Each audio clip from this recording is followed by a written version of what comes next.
we're going to be checking out the new Samsung Galaxy S21 Ultra. If you didn't already know, Samsung really minimized the box and included accessories for the entire S21 lineup this year. Inside the box here, the first thing we get is a little sheet that says Samsung on it, and underneath that is the phone itself. I obviously got mine in Phantom Black, which I think looks really cool. We'll set it to the side for just a second, and digging a little deeper inside the box, you can see that there's not much else that's included. There's a small little packet here with the SIM ejector tool attached to the outside, and inside you get a stack of paperwork and a USB-C cable, and that's it. Like I said, no other included accessories anymore. So here is the phone itself once again, and if this matte black finish doesn't do it for you, there's also Phantom Silver and some exclusive colors like titanium, navy, and brown that are all made to order. The new S21 Ultra looks kind of similar to previous Samsung flagship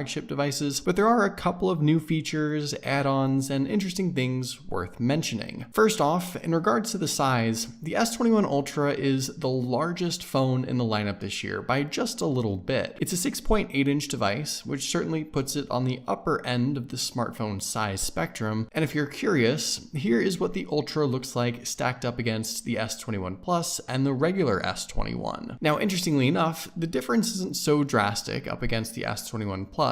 That phone is 6.7 inches, so just a tiny bit smaller height-wise. But both these phones are pretty close, honestly. They're about the same width and thickness, obviously just big devices in general. You don't really get a difference until you jump down to the 6.2-inch S21. That phone feels almost small in comparison, though it's still kind of big in its own right. And really this year, with all these phones being well above 6 inches, you're kind of stuck deciding between a big device or a really big device. That's pretty much the lineup this time around. Up front, the S21 Ultra obviously shares the same center hole punch camera cutout design and super slim bezels that we've seen on plenty of other Samsung flagships before, but one other interesting design cue worth noting is that the Ultra actually has a slight curve to the front glass and display, and that's not something you get on the regular S21 or S21 Plus. It's super subtle just along the edges. You might not even notice if you didn't know to look for it. And fortunately, to me, it doesn't feel too different in the hand. I don't find myself like accidentally touching the display on either side because of it. I know not a lot of people like the curved edge on the smartphone displays nowadays, so that's why I wanted to mention it, but to me, I think it's subtle enough to not really be an issue. Around back, the S21 Ultra gets an all-glass rear panel. You get that on the S21 Plus as well, but not on the cheaper regular S21. On this phone though, it's not any nicer or more premium of a material. It's the same sort of soft matte finish frosted glass that we've seen before, and the rest of the phone, the outside edge and the frame, that's a polished aluminum, which I think looks really nice, and that is the same material and design as the entire rest of the S21 lineup. So all in all, you're not really getting any better materials or a different design in going with the Ultra. It's pretty much the same Samsung flagship you're familiar with and that you'd get with most other models as well. Taking a look around, there's nothing on the left side of the phone there, not much up top either, just some microphone holes. On the right are your usual power and volume buttons. On the bottom, there's a SIM card tray that's just a SIM card tray now, no expandable storage here on these phones anymore, which is kind of a bummer. There's the USB-C charging port and speaker down there as well. Up front, there's a secondary speaker in the earpiece for stereo sound, and the out loud listening experience on this device is really great. Here's a quick sample so you can get an idea.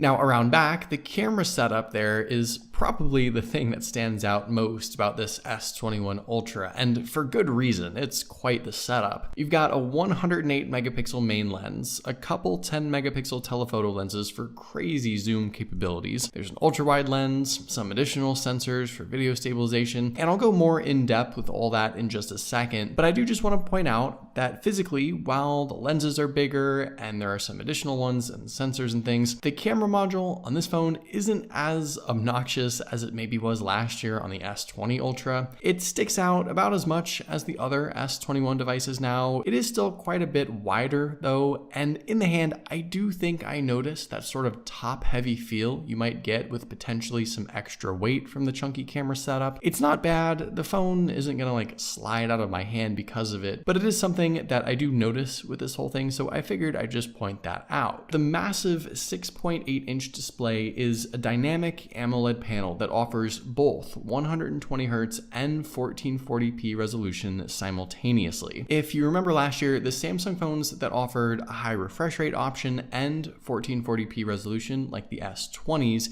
they made you choose one or the other. This year, the S21 Ultra allows to have both at the same time, and I think this is just a phenomenal looking display with all the highest settings enabled. You get a 3200 by 1440 resolution at 515 pixels per inch, 1500 nits of max brightness, and it's probably the best display setup on the market right now, given everything it offers. While it is a shame that the lower S21 and S21 Plus devices don't get the higher resolution at all, I think if you're gonna offer it, having it paired with 120Hz altogether is the way to go, and I can sort of see why Samsung offered it just on this S21 Ultra. It's really great, and honestly might be one of the most enticing sets of features about this phone. Underneath the display is a brand new fingerprint setup as well. You do get this on the other S21s, and it's just so incredibly quick. You barely even need to tap your finger on the display and it opens right up. It's really good and a noticeable, significant improvement over previous years. There's also face unlock as well, and that too is very fast. Inside, the S21 Ultra obviously packs the latest 2021 specs, as do all of these new Samsung flagship phones, but you do get a little more in going with this phone instead. The processor is going to be the same, either the Snapdragon 888 or the Qualcomm 2100, but you can get 12 or 16 gigs of RAM versus just 8 on the other S21s, and up to 512 gigabytes of internal storage. So you can really spec this thing out if you want. Obviously, it's already going to be a lightning fast and incredibly powerful device anyway, but there's a ton of potential here to maybe make this one of the most powerful devices you can buy. There's also a slightly larger battery inside this phone as well versus the rest. It's a 5000 milliamp capacity. Now, if you run the 1440p resolution with the high refresh rate at max brightness, the extra battery certainly won't matter. You'll probably even get worse battery life than the rest of the S21s, honestly, at that point. But potentially, this S21 Ultra might be able to last just as long or maybe a little longer than the rest under the right conditions. And finally, let's just briefly talk about all those cameras around back. The setup on this phone, I think, is not only just really ridiculous, but much more refined than last year's S20 Ultra as well. There are a lot of things you get on this phone that you do get on other devices now, including the 8K video recording, but you're gonna get things like enhanced video stabilization, way more potential with the powerful main lens for every shot, and of course there's the 100 times zoom. And just taking a quick sample shot here with all that zoom, in my opinion, this is a much improved and way more usable sort of setup than last year, and I'm really excited to put it to the test. Also, the selfie camera on this phone is quite a bit better than the other S21s as well. You get a 40 megapixel lens up front on this phone, and the results here look amazing as well. All in all, I'm really looking forward to putting this phone to the test in the coming weeks to see what it is capable of. So there you go. Those are all of my initial thoughts and first impressions on this new S21 Ultra. But hopefully you guys did enjoy this video,